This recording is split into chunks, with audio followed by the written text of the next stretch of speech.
નમસ્કાર દર્શક મિત્રો, હોટ ટોપિકમાં આપ સૌનું સ્વાગત છે. આપની સાથે હું છું શિવમ. દર્શક મિત્રો, હોટ ટોપિકમાં આજે આપણે વાત કરીશું હવાની. આપણે અત્યારે હાલ અને જીવવા માટે જે હવા શ્વાસમાં લઈએ છીએ તેના મુદ્દે અત્યારે છેલ્લા ઘણા દિવસથી સતત ચર્ચાઓ ચાલી રહી છે. કારણ કે સમાચાર પત્રોમાં હોય કે પછી મીડિયામાં આપણે વાત કરીએ તો એક્યુઆઈને લઈને સતત ચર્ચાઓ કે જે જાગી છે, તે પછી અમદાવાદ હોય, રાજકોટ હોય, સુરત હોય, વડોદરા હોય કે પછી અન્ય એવા શહેરો હોય કે જ્યાંના એક્યુઆઈ કે જે 200 કરતાં પણ વધારે નોંધાયેલા છે. 170 કરતાં વધારે એક્યુઆઈ એટલે કે એર ક્વોલિટી ઇન્ડેક્સની આપણે વાત કરીએ કે હવામાં કેટલી શુદ્ધતા છે જે આપણે શ્વાસમાં લઈ શકાય છે કે કેમ, તેને લઈને આપણે વાત કરીએ તો 170 કરતાં ઉપર જાય તો તેને જોખમી માનવામાં આવતી હોય છે. તેના લીધે આપણે શ્વાસ સંબંધિત બીમારીઓ હોય કે પછી અન્ય જે બીમારીઓ હોય છે તેની તકલીફો કે જે થતી હોય છે. અને ઓલરેડી જેમને બીમારી છે આ પ્રકારની કોઈ પણ, તો તેને વધુ જોખમ છે. પરંતુ 200 કરતાં જ્યારે ઉપર જાય છે ત્યારે જે સ્વસ્થ વ્યક્તિ છે તેમને પણ જોખમકારક બનતી હોય છે. આજે વાત કરીશું આજે પ્રદૂષણ જે ફેલાઈ રહ્યું છે તેના એક જે પરિબળ છે તેનું એક પરિબળ એટલે કે ઔદ્યોગિક એકમો. ખાસ કરીને આપણે વાત કરીએ અમદાવાદમાં આપણે જ્યારે જતા હોઈએ ત્યારે અમુક ઔદ્યોગિક એવા એકમો છે, અમુક કારખાનાઓ છે, ફેક્ટરીઓ છે કે જ્યાંથી આપણે મસ્ત મોટા જે ધુમાડાઓ છે તે નીકળતા જોયા છે. ગુજરાતમાં ઘણા બધા આપણે વાત કરીએ તો એવા એકમો છે, તેની આપણે વાત કરીશું. સુરતની આપણે વાત કરીશું. સુરતથી પણ જે અહેવાલ સામે આવ્યો છે કે ઘણા બધા એવા એકમો છે કે જે નિયમો છે જેના તે નિયમોનું પાલન નથી કરતા અને તેના કારણે જે હવામાં જે ઝેર છે તે ભળી રહ્યું છે. આપણે વાત કરીએ એમોનિયા સહિત જે અલગ અલગ જે વાયુઓ છે તેની આપણે વાત કરીશું આગળ ચર્ચામાં કે તે કેટલા ઝેરી છે આપણા શ્વાસ માટે પણ, તેની આપણે ચર્ચા કરીશું. અને આ જે ઔદ્યોગિક એકમો છે જે નિયમોનું પાલન નથી કરતા, કેવા જે કડક પગલાં લેવા જોઈએ. કારણ કે નિયમો બનાવ્યા છે પરંતુ પાલન કરવાની જવાબદારી જેની છે તે પાલન કેમ નથી કરાવી રહ્યા, આ એક સવાલ કે જે ચોક્કસથી બની રહ્યો છે. આના પર ચર્ચા કરીશું આપણે. મારી સાથે ચર્ચા માટે 3 મહેમાન જોડાઈ ગયા છે, તેમની સાથે ચર્ચાને આગળ વધારીએ. મહેશ પંડ્યા પર્યાવરણવિદ આપણી સાથે જોડાયા છે. તેમની સાથે છે જતીનભાઈ શેઠ, એક જાગૃત નાગરિક છે અને પર્યાવરણના માટે સતત તે પ્રયત્નશીલ રહેતા હોય છે. અને સામાજિક કાર્યકર ધર્મેશભાઈ ગામી સુરતથી આપણી સાથે જોડાયા છે, તે પણ સતત આ જે પ્રયાસમાં જોડાયેલા રહે છે. ત્રણેયનું સ્વાગત છે નિર્માણ ન્યૂઝમાં. મહેશભાઈ, સૌથી પહેલાં આપનાથી શરૂઆત કરીએ. પર્યાવરણને લઈને ઘણી બધી આપણે ચર્ચા અને છેલ્લા ઘણા દિવસથી આપણે ચર્ચાઓ પણ કરી છે. પ્રદૂષણને લઈને જે આરએમસી પ્લાન્ટની આપણે વાત કરીએ ઘણા બધા, તેની પણ ચર્ચાઓ કરી છે કે જે પ્લાન્ટો છે તે ક્યાંક ને ક્યાંક એક જોખમ કે જે બની રહ્યું છે પ્રદૂષણને લઈને. અત્યારે ઔદ્યોગિક એકમોની આપણે અત્યારે જે હાલનો આપણો વિષય છે, ઘણા બધા ઔદ્યોગિક એકમો છે કે જે નિયમોને નેવે મૂકી રહ્યા છે, ઉલ્લંઘન કે જે પ્રકારે ખુલ્લેઆમ કરી રહ્યા છે, પરંતુ કોઈ અમને કહેવાવાળું નથી અને સતત આ જે પ્રદૂષણ છે તે ફેલાવી રહ્યા છે. શું કરવું આવા એકમોનું? કેવા પ્રયત્નો કરવા પડશે, કેવા કડક પગલાં ભરવા પડશે કે જેથી આ એક્યુઆઈ છે તેને આપણે કાબૂમાં અમદાવાદ રાખી શકીએ, આપણે ફરી જે દિલ્હી જેવું વાતાવરણ અહીંયા આગળ ન પ્રસરે આવનારા જે વર્ષોમાં, તેના માટે?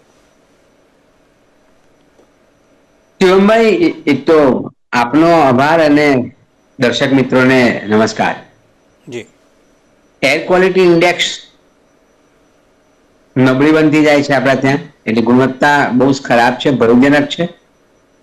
કારણ કે PM 2.5 લો કે PM 10 લો, એની જે પ્રમાણ માપ છે એના કરતા 10 ગણું વધારે થઈ રહ્યું છે. જોખમી હવા છે અને આરોગ્ય માટે અતિશય ગંભીર છે. એટલામાં વિચારવું પડે ને એના માટે આપણે ચર્ચા રાખી, એટલે આપની ચેનલને પણ એક સરાહનીય આ બાબત છે. બે મુદ્દા છે, એટલે ઔદ્યોગિક પ્રદૂષણ તો છે જ છે, પણ સાથે જે રોડ એન્ડ બિલ્ડિંગના કામ ચાલે છે બે રોકટોક નિયમો વગર, એ પણ છે.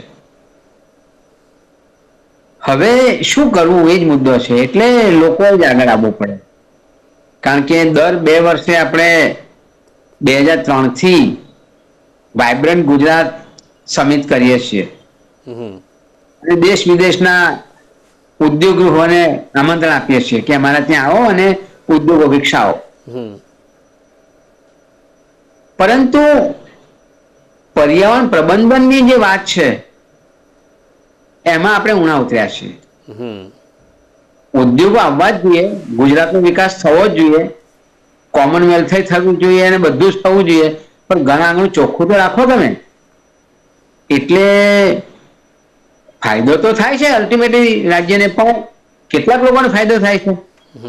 ભોગ તો 90% લોકો બની રહ્યા છે કે જેનો ફાયદો નથી થયો અને આરોગ્યને નુકસાન થાય છે. તો પર્યાવરણ પ્રબંધનના જે પગલા લેવા જોઈએ એ નથી લેવાયા. જી. કારણ કે પર્યાવરણનું પ્રબંધન કરવાની જવાબદારી એ પર્યાવરણ વિભાગની છે, પ્રદૂષણ નિયંત્રણ બોર્ડની છે. તો 40,000 જેટલા ગુજરાતના ઉદ્યોગો, બિલ્ડિંગની કામગીરી, હોસ્પિટલોની કામગીરી, આ બધી જ જવાબદારી ગુજરાત પ્રદૂષણ નિયંત્રણ બોર્ડના માથે છે. હવે તમે ચોંકી જશો આંકડો સાંભળીને. આજે ગુજરાત પ્રદૂષણ નિયંત્રણ બોર્ડના સભ્ય સચિવથી લઈને પટાવાળા, ડ્રાઈવર, કારકુન, કોમ્પ્યુટર ઓપરેટર, એ તમામની સંખ્યા મળીને માત્ર 314 છે. અને એની સામે તમારે 40,000 ઉદ્યોગો, હોસ્પિટલો, આ બિલ્ડિંગ વાળાઓને આ બધાને મોનિટરિંગ કરવાનું છે. 27 જગ્યાએ આપણે પ્રદૂષણ નિયંત્રણ બોર્ડની ઓફિસો તો કરી દીધી, પણ 27 ઓફિસો કરવાથી શું ફરક પડશે? તમારા ટોટલ પટાવાળા ડ્રાઈવર થઈને 314 ની સંખ્યા હોય તો તમે પર્યાવરણનું પ્રબંધનની અપેક્ષા કેવી રીતે રાખી શકો?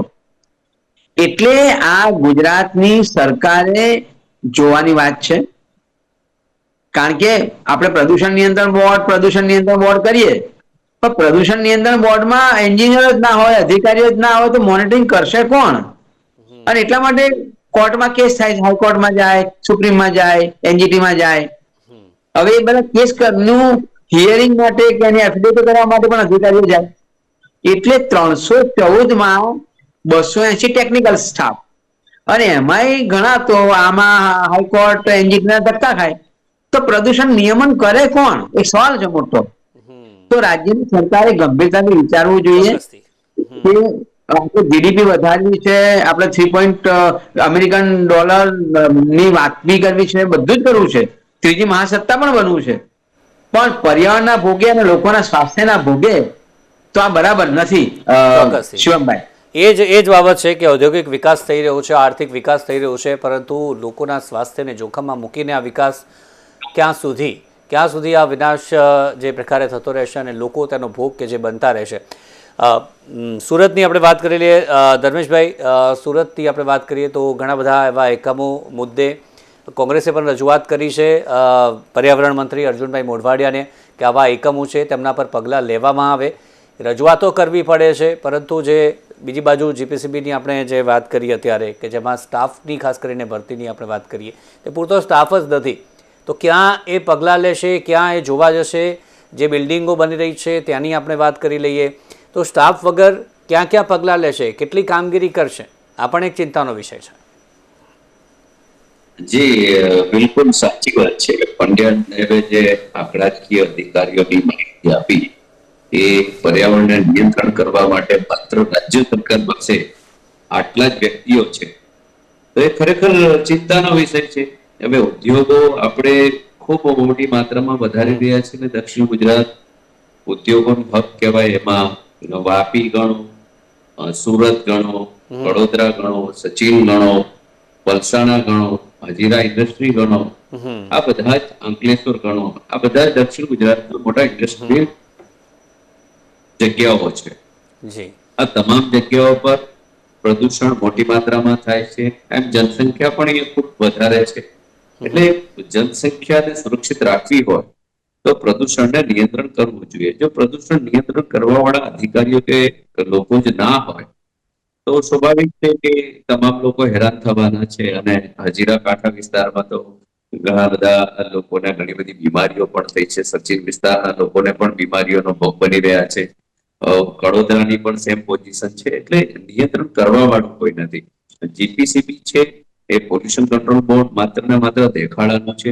કોઈ પણ બિલ કે ઇન્ડસ્ટ્રી ક્યારે સીલ થઈ નથી, અને સીલ થઈ હોય તો 2-4 દિવસમાં જ ખુલી જતી હોય છે. એટલે એમનો જે ખરેખર સક્રિયતાનો જે ભાગ એ ભાગ ક્યાંય મને દેખાતો નથી. અને આપણે વિકાસમાં ખૂબ આગળ વધવું છે. ઇન્ડસ્ટ્રીની વાત કરીએ, બીજા બિલ્ડિંગોની વાત કરીએ, બધી જ માત્રામાં એમ ખાધા ખોરાકીમાં પણ નબળી ગુણવત્તાની જે ચીજો મળે છે એનાથી પણ લોકો પીડાઈ રહ્યા છે. એટલે લોકોના સ્વાસ્થ્ય પર સૌથી મોટું જોખમ હાલની તારીખમાં દેખાઈ રહ્યું છે. આપણે વિકાસ કરી બધું જ આપણી પાસે હશે, પરંતુ આપણું શરીર જ સ્વસ્થ નહીં હોય અને રોગોથી ભરેલું હોય તો આપણું જે કઈ વિકાસ છે કે જે કઈ ધન છે એ ધન કોઈ કામનું નથી. અને લોકોની અંદર આપ જુઓ કે કેટલી બધી બીમારીઓનું પ્રમાણ વધ્યું છે. એ વધવાના કારણો આ જ બધા છે કે વોટર ટ્રીટની વાત હોય કે એર ક્વોલિટીની વાત હોય કે ખાદ્ય ખોરાકીની વાત હોય, ત્રણેય બાબતમાં આપણે ક્યાંક ને ક્યાંક નબળી ગુણવત્તામાં જીવીએ છીએ. સરકારે આ બાબત પર ગંભીરતા રાખવી જોઈએ. માત્ર ચોમાસું આવે અને ઝાડવા વાવવાની આપણે કાર્યક્રમો કરીએ, પછી એ ઝાડવાનો કોઈ ઉછેર તો થતો નથી. પછી જ્યાં પણ ઇન્ડસ્ટ્રી સ્થાપવાની હોય ત્યાં પણ અમુક % ઝાડ વાવવાના હોય, તે પણ કોઈ જોવા વાળું નથી. એટલે કોઈ જોવા વાળું જ ના હોય, કોઈ એની મોનિટરિંગ કરવા વાળું ના હોય, કોઈ એને રેટ પાડવા વાળું ના હોય, ઓથોરાઇઝ પર્સન ના હોય, તો સ્વાભાવિક છે કે હવે જે ઉદ્યોગ સ્થાપવા વાળા લોકો છે એમને તો પૈસાથી મતલબ છે, એમને લોકોથી કોઈ મતલબ નથી. લોકોનું સ્વાસ્થ્ય સારું રહે કે ના એનાથી કોઈ મતલબ નથી. એટલે સરકારે આ બાબતમાં ઠોસ કાર્ય કરવું જોઈએ અને આ બાબતમાં સરકાર ક્યાંક ને ક્યાંક ઊણી ઉતરી છે. આરોગ્યની બાબત કહો કે સ્વાસ્થ્યની બાબત કહો, આ બંને જે બાબત છે, ઇન્ડસ્ટ્રીનું આપણે એર પોલ્યુશન કહો કે પછી ખાધા ખોરાકીની બાબતમાં બંને જગ્યાએ ક્યાંક ને ક્યાંક ખૂબ નબળી ગુણવત્તા છે. આ બંને ખાતાઓએ ખૂબ ગંભીરતા રાખવાની જરૂર છે. જેમ પોલીસમાં ભરતી આવી છે હમણાં, એ જ રીતના આરોગ્ય વિભાગ અને જીપીસીબીમાં પણ થોડી ભરતી આવે અને સારી ક્વોલિટીના લોકો, ગુણવત્તાહીન કામ કરવા વાળા લોકો જો આની અંદર જોડાશે તો જ ક્યાંક રેડ પડશે, સીલ થશે, મોટી ઇન્ડસ્ટ્રી સીલ થાય તો લોકોને ભય રહે. જે ઇન્ડસ્ટ્રીઝ છે, ઉદ્યોગપતિઓ છે, હાલ તો કોઈ ભય નથી, બધું જ પૈસાથી બધું ચાલે છે અને આ જ રીતના સરકાર પણ ચલાવવા ઈચ્છે છે. એટલે આ બધી મોટી પ્રોબ્લેમ છે ને આને ગંભીરતાથી લેવાની જરૂર છે. પ્રદૂષણ જે ઘટાડવા માટે, એટલે કે વાહનોમાં જે ઈવી વ્હીકલો, જે ઇલેક્ટ્રિક વ્હીકલો વધે તેના માટે પ્રયાસો થઈ રહ્યા છે કે સરકાર કેટલી ચિંતિત છે પ્રદૂષણને લઈને, એ એક તરફ ફેલાવવામાં આવે છે વાત, પરંતુ બીજી તરફ આ પ્રકારની સિચ્યુએશન જે સ્ટાફ જ નથી અને આ રીતે જ ખુલ્લેઆમ જે ઉલ્લંઘનો થઈ રહ્યા છે અત્યારે, જે આટલા ઔદ્યોગિક એકમો ચાલી રહ્યા છે, જતીનભાઈ, ત્યારે સવાલ ચોક્કસથી થાય. એક તરફ ઈવીની વાતો કરવામાં આવે છે, વધુને વધુ લોકો ઈવી ખરીદે અને પ્રદૂષણ ઘટે, બીજી તરફ આ સ્થિતિ, ત્યારે કેટલી સિરિયસ છે સરકાર, કેટલી, જે આપણે વાત કરીએ તો અમલ જે કરવા માટે કટિબદ્ધ છે સરકાર કે ભાઈ પ્રદૂષણ ઘટાડવા માટે? આ સિચ્યુએશન જોઈને તો લાગતું નથી કે સરકાર કેટલી જે સક્રિય છે આને લઈને. શું કહેશો આપ?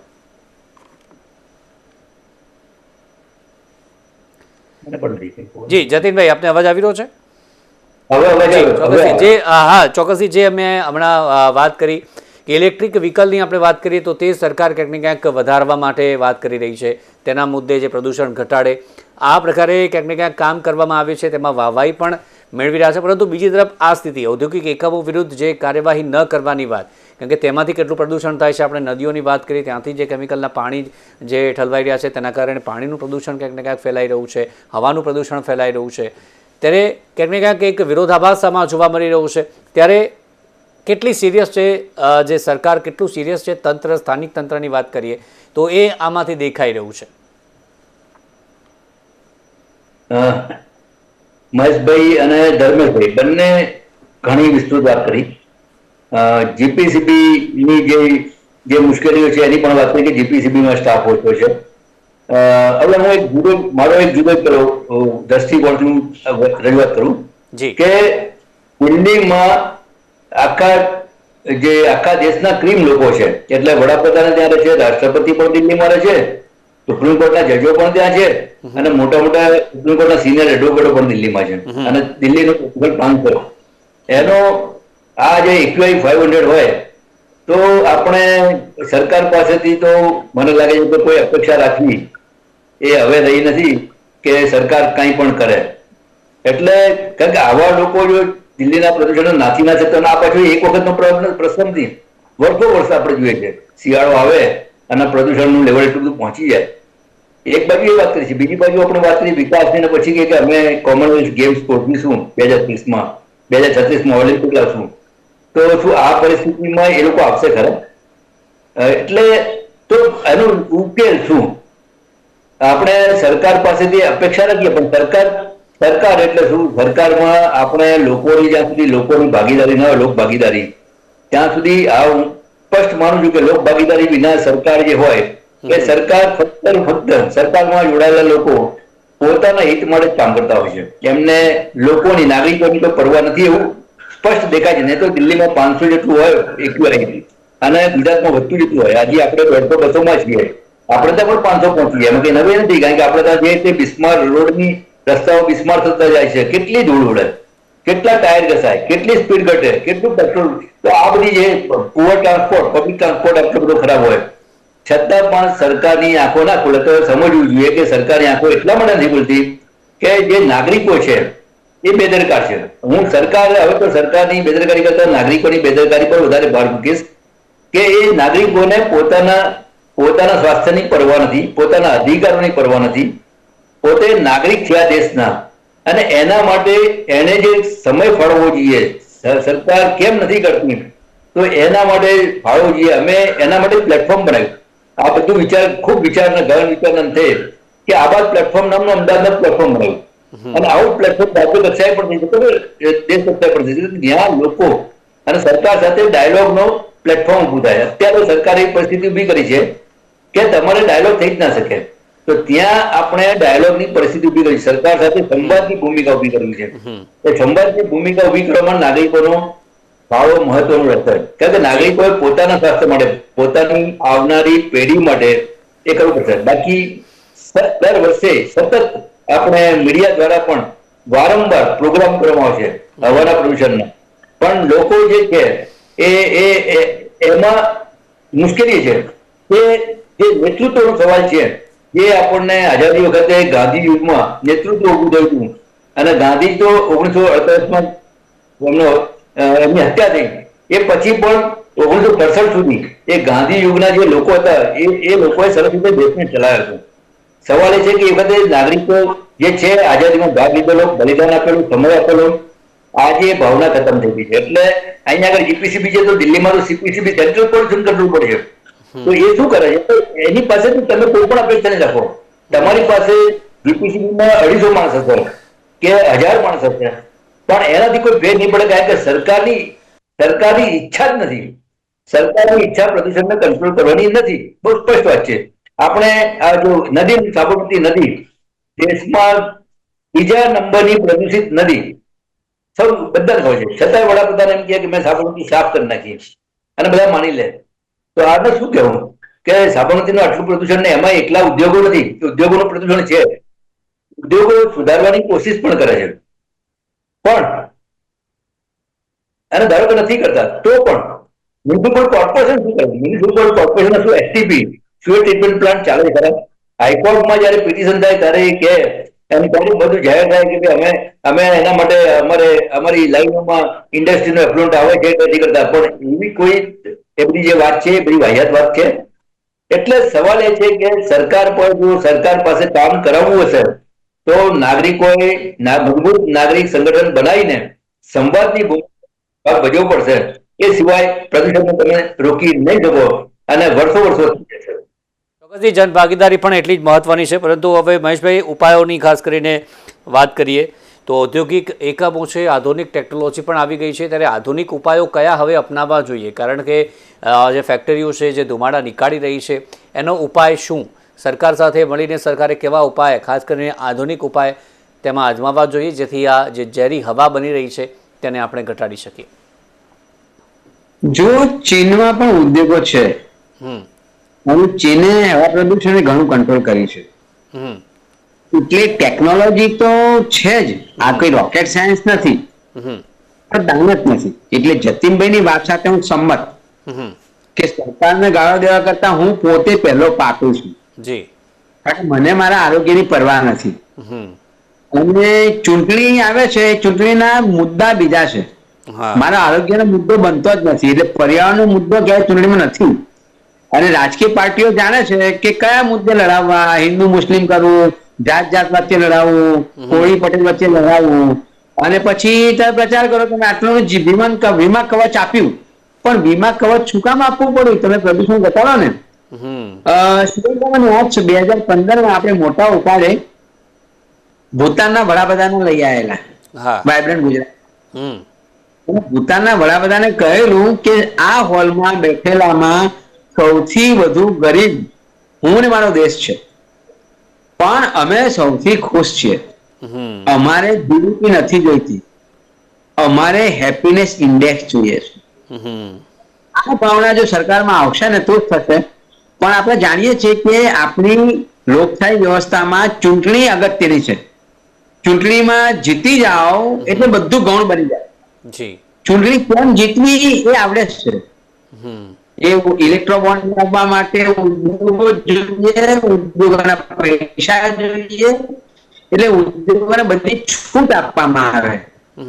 એટલે જતીનભાઈ એ વાત પણ સાચી કે પ્રદૂષણ નિયંત્રણ બોર્ડના ગમે તેના અધિકારીઓ પણ વધારો, પણ સરકારની મનસાને સરકારની દાનત ન પડે. જન આંદોલન કરવા પડે, એ કરવું પડે. પબ્લિક હિયરિંગ થાય છે કાયદાકીય રીતે ઉદ્યોગ આવતા પહેલા, પણ એ પબ્લિક હિયરિંગમાં પણ પોલીસ દાદાગીરી કરીને ઉદ્યોગ વતી કામ કરીને આવા એક્ટિવિસ્ટોને રોકવામાં આવે છે. ખંભાતની એક હિયરિંગ હતી, મારે નામ નથી આપવું, આ કોઈ પ્લેટફોર્મનું નામ આપે ઠીક નહીં, કોઈ ચેનલમાં. એક એક્ટિવિસ્ટને ઘરેથી ઉઠાવ્યો પોલીસે અને કે તમારા ખિસ્સામાં ચપ્પુ નીકળ્યું. તો પોલીસે કોમ્બિંગ કેમ કરવું પડે મને ખબર ના પડી. આ શાંત વિસ્તારમાં અને એને હિયરિંગમાં ના જવા દીધો, કારણ કે આ કંઈક બવાલ કરવાના હતા. એટલે બવાલ એટલે સાચા મુદ્દા ઉઠાવવાના હતા. એટલે આ જે લોક સુનાવણી જે થાય છે, લોકોની ભાગીદારી, એને પણ નિષ્ક્રિય કરી દેવામાં આવી. આરટીઆઈ ના કાયદાને પણ મુઠ્ઠો કરી દેવામાં આવ્યો. એટલે જન ભાગીદારી ખલાસ કરવાનો પ્રયત્ન થયો છે. એટલે જ્યાં સુધી જન ભાગીદારી નહીં થાય, લોક ચળવળ નહીં થાય, ત્યાં સુધી પ્રદૂષણ નિયંત્રણ કરવાની વાત દૂર નહીં રહી. એટલા માટે સાબરમતીનો કેસ ચાલતો હતો અને જસ્ટિસ પારડીવાલાની છેલ્લી હિયરિંગ હતી આ કેસમાં અને સુપ્રીમમાં જવાના, ત્યારે એમણે કહ્યું કે અમે ગમે તેના ચુકાદા આપીશું. જ્યાં સુધી લોક આંદોલન નહીં થાય, લોક ચળવળ નહીં થાય, ત્યાં સુધી અમારા ચુકાદાઓ પેપર પર રહેશે. એટલા માટે આ લોકશાહી પ્રક્રિયામાં તમે ચૂંટણીમાં કોને જીતાડો છો એ બહુ અગત્યનો મુદ્દો છે. પર્યાવરણનો મુદ્દો અગત્યનો રહેવો જોઈએ, કારણ કે તમારા સ્વાસ્થ્યનો મુદ્દો છે, તમારા આરોગ્યનો મુદ્દો છે, તમારા આવકનો મુદ્દો છે. કારણ કે આરોગ્ય બગડશે તો તમારી કમાયેલી આવક પણ એમાં ખર્ચાઈ જશે અને છેલ્લે મોત આવશે. એટલા માટે લોકોએ નક્કી કરવાનું છે કે તમારે કેવા પ્રકારનો વિકાસ જોઈએ છે અને કેવી સરકાર. ચોક્કસથી એ જ વાત છે, લોકોએ સમજવાનું છે. અને ક્યાંક એક્ટિવિસ્ટોની જે વાત કરી એમને પણ ક્યાંક જીવનું જોખમ કે જે અત્યારે સવાલ ઉઠાવવો પણ ક્યાંક મુશ્કેલ બની રહ્યો છે આવા જે માથાભારે તત્વો વિરુદ્ધ. ધર્મેશભાઈ અને જતીનભાઈ, આ પંથમાં ખાસ કરીને આપણે વાત કરીએ તો ઉપાયો જે હમણાં મહેશભાઈએ જણાવ્યું, આના સિવાય પણ ઔદ્યોગિક એકમો સિવાય પણ એવી ઘણી બધી બાબતો છે કે જે પ્રદૂષણ ફેલાવી રહી છે. તે પછી પાણીનું પ્રદૂષણ હોય કે પછી અન્ય ઘણા બધા પ્રદૂષણો છે, તે પણ ઘટાડવાના છે. ત્યારે તેમાં લોકભાગીદારી અને સાથે જ સરકારના આપણે વાત કરીએ તો કેવી એમાં જવાબદારી બને છે, કેવા કડક પગલાં આપણે લેવા જોઈએ, કયા પ્રદૂષણો છે કે જે વધુ પ્રમાણમાં એમાં ઘટાડવાની જરૂર છે. જી ધર્મેશભાઈ, આપનાથી શરૂઆત કરી જલ્દીથી. કડક પગલાં તો નીતિ નિયમો બનેલા જ છે, પણ નીતિ નિયમોની અમલવારીની વાત છે તો ક્યાંક ને ક્યાંક સરકારી બાબુઓ અમલવારીમાં પાછા પાડી રાખે છે અને એમાં મોટી મલાઈ ખાઈને પૂરું કરી દે છે. એટલે જીપીસીબી ના જે નિયમો અનુસાર જો કામ થાય તો હું માનું છું કે કોઈ પણ ઇન્ડસ્ટ્રીને સીલ કરવાની, સત્તા બંધ કરવાની એને લાયસન્સ જ ના આપવું જોઈએ. તમે પોલ્યુશન નું લાયસન્સ આપો છો જ્યારે ઉદ્યોગને, એ જ ના આપો કે ભાઈ તું આ ઉદ્યોગ સ્થાપે છે તો એની આટલી ગુણવત્તા વાળી વસ્તુને યુઝ કરવાનું છે, એમાં નીતિ નિયમ હોય જ છે, પરંતુ અમલવારી થતી નથી. એટલે એ સમજવાની જરૂર છે. ઉદ્યોગપતિઓ ક્યારેય પબ્લિકનું નહીં વિચારે, એના ઉદ્યોગની ભલાઈ ક્યાંથી આવે છે એ જ વિચાર છે. એટલે ક્યાંક ને ક્યાંક સરકારની જે નીતિ છે, એની જે આ પાંખ છે જીપીસીબી, એનું જે મુખ્ય કામ છે એ કામ પ્રજાની સુરક્ષા દેવાનું છે, એના સ્વાસ્થ્યને સુંદર બનાવી રાખવાનું છે. પરંતુ એ જ ક્યાંક ભ્રષ્ટ બની અને બેઠું છે, નિદ્રામાં બેઠું છે, જેના કારણે ઉદ્યોગો ફાલ્યા ફૂલ્યા છે. અને જ્યારે પણ કદાચ કોઈ રેડ થતી હોય તો પણ મોટા પોલિટિકલ કનેક્શનો હોય કે જેમ સરકાર પોલીસનો ઉપયોગ કરે છે કોઈ આંદોલન થાય તો, આ બધું આજે ગુજરાતમાં આપણે જોઈ રહ્યા છીએ. આજે કચ્છમાં પણ આ સ્થિતિ થઈ રહી છે. આપણે વિકાસ જોઈએ છીએ, ઉદ્યોગો જોઈએ છીએ, પરંતુ એ ઉદ્યોગો એવા ન હોવા જોઈએ કે લોકોના સ્વાસ્થ્યને નુકસાન કરે. એટલે જે પણ ઉદ્યોગપતિ છે એ પબ્લિકની સ્વાસ્થ્યનું પહેલું ધ્યાન રાખે એ રીતના ઇન્ડસ્ટ્રીનું સંચાલન કરે તો સારું કહેવાય. અન્યથા આ જ પ્રોબ્લેમ છે. તમે જુઓ અહીંયા કેટલી બધા પાણી કેમિકલ્સ વાળા પાણી છોડવામાં આવે છે. ઇન્ડસ્ટ્રી નું પાણી જે ટ્રીટ કરવાનું હોય એ નથી કરતા. કેટલા બધા કન્ટેનરો પકડાય છે. એટલે આ બધા સીધી રીતે ધરતીને નુકસાન કરે છે અને જાનવરોને પણ નુકસાન થાય છે, મનુષ્યને પણ નુકસાન થાય છે. એટલે લોકોએ સમજવું જોઈએ તમે આવું ઝેર જો ધરતીના પેટાળમાં રેડશો તો તમે ક્યાંથી સુરક્ષિત રહેશો. એટલે મહત્વની બાબત એ છે કે સરકારે ઠોસ કામ કરવું જોઈએ. સરકારની નીતિમાં જ નથી.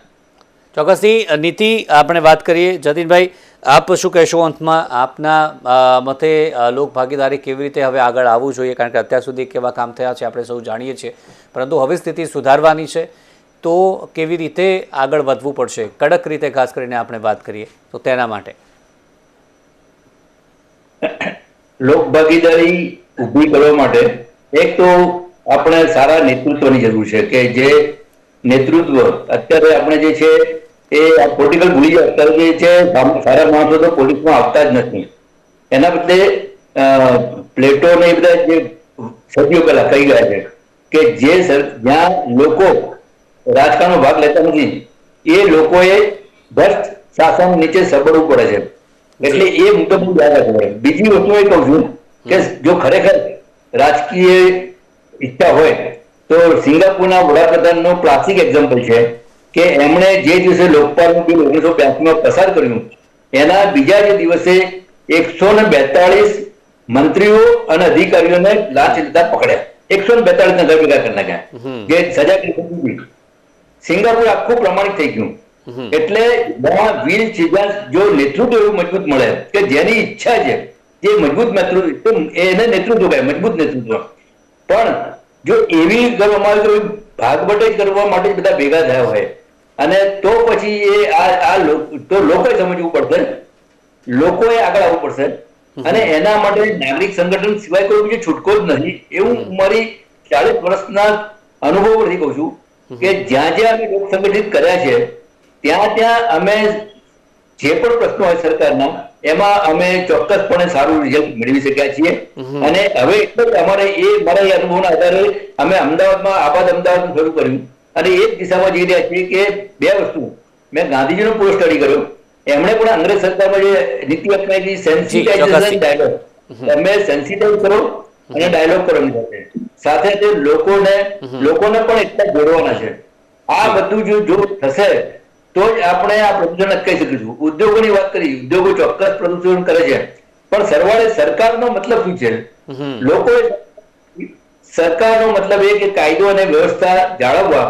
એ સરકારનું કદાચ જો તમે એક જ કામ કહો સરકારનું કામ કહ્યું તો હું એક કામ બતાવું તો કાયદો અને વ્યવસ્થા જાળવવા એ સરકારનું કામ છે પહેલું.